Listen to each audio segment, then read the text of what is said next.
ॐ श्री गणेशाय नमः। श्री कृष्णाय नमः। श्री गोविंदाय नमः। हमारे सभी भक्त जरूर देखेंगे आज का ये वीडियो, श्रवण करेंगे। ये गणेश चतुर्थी पर है, जिसको सकट चौथ भी बोलते हैं। आज 2-4 मिनट इस पर चर्चा करेंगे।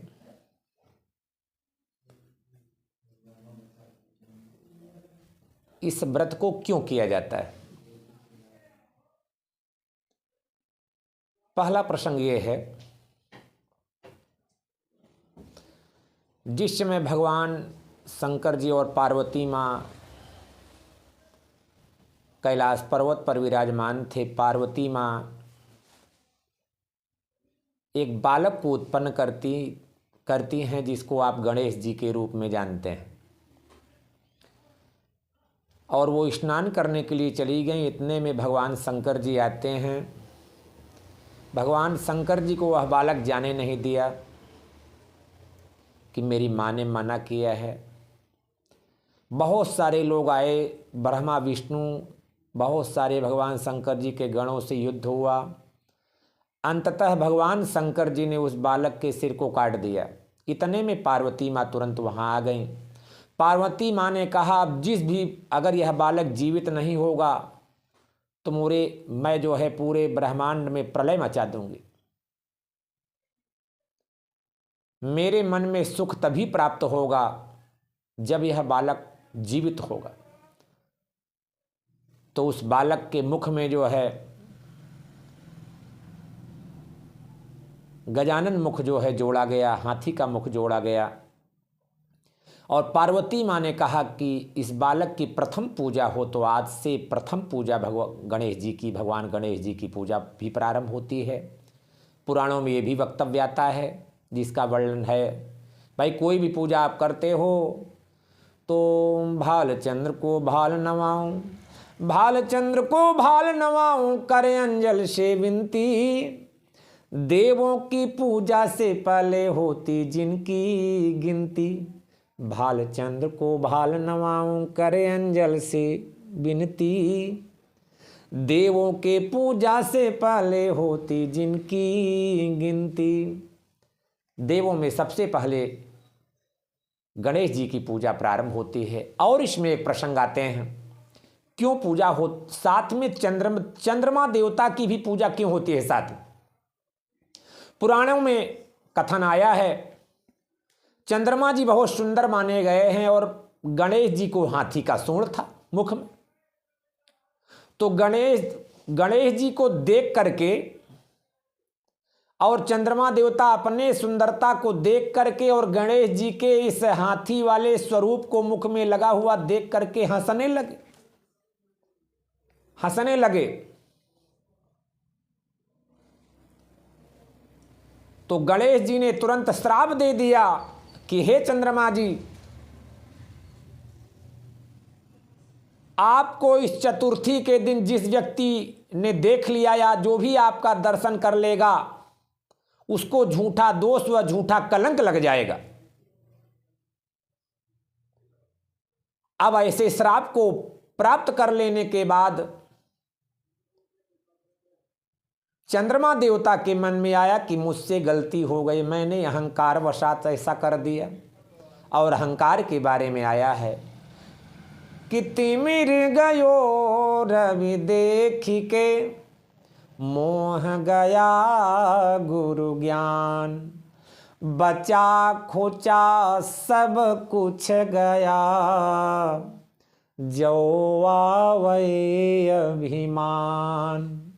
बचा खोचा सब कुछ गया, जो आवै अभिमान। अभिमान से सर्वस्व नष्ट हो गया। उनकी कीर्ति पर धब्बा लग गया।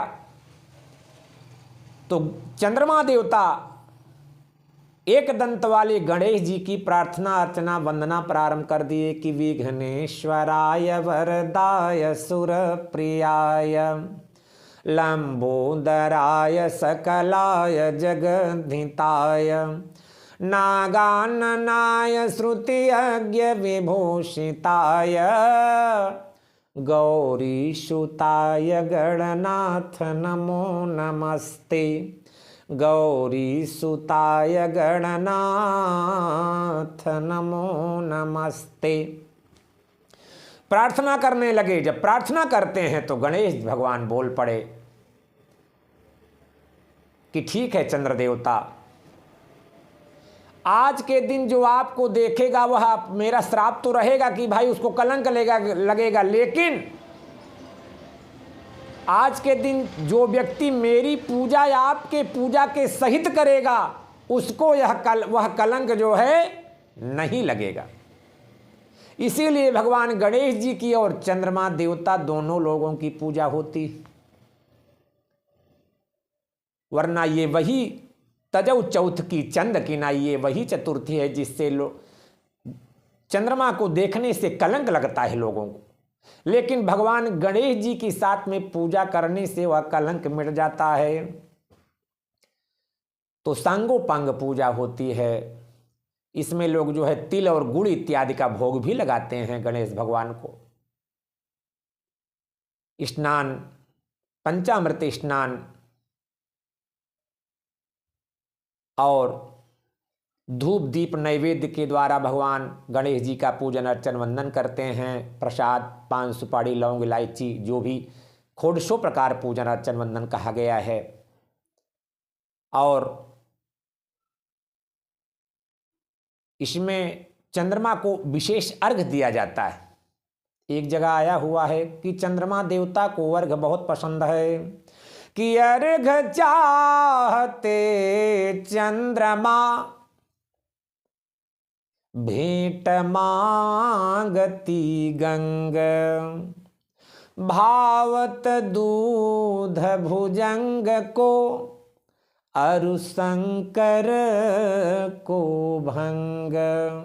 तो अर्घ चाहते चंद्रमा जी को अर्घ जो है प्रदान किया जाता है। उस अर्घ में आप जल में हल्दी रोली अक्षत फूल भी डालिए, दूब डालिए, और लोग चांदी का सिक्का भी डालते हैं, नहीं है तो जनरल सिक्का डालिए, और सुपारी डालिए, थोड़ा दूध भी डालिए। गौ माता का सुंदर देशी गौ माता का वेद लक्षणा सुंदर गौ माता का दूध जो है डालिए, थोड़ा सा कच्चा दूध। इस प्रकार से चंद्रमा जी को अर्घ दिया जाता है। और पूजन की विधि सबसे बड़ी भाव की पूजन की विधि है। भावो वश्य देवता, भाव के वशीभूत देवता होते हैं। मंत्र हमको न भी आवे चलेगा, लेकिन हम भक्ति भावना से अर्चन वंदन पूजन करें। जय श्री राम।